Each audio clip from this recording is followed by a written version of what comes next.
আসসালামু আলাইকুম রহমতুল্লাহ বরকাতু।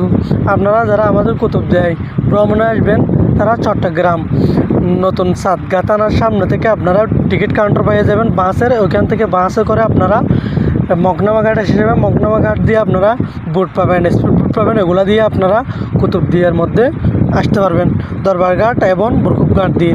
এবং আপনারা এখানে অনেক ভালো ভালো জায়গা আছে, এগুলাতে ঘুরতে পারবেন এবং আমাদের কুতুবদিয়ার সৌন্দর্যটা উপভোগ করতে পারবেন। এবং আপনাদের মন আরও ভালো হয়। আমাদের পেজে আপনারা ভ্রমণ সম্পর্কে অনেক গাইডলাইন দিয়ে আছে, এগুলা দেখে আপনারা এসে যেতে পারবেন ইনশাআল্লাহ। আপনারা আসলে দেখবেন আমাদের কুতুবদিয়ার কত সুন্দর সুন্দর জায়গা আছে, এগুলো দেখলে আপনাদের মনটা অনেক ভালো হয়ে যাবে। আসসালামু আলাইকুম রহমতুল্লাহ।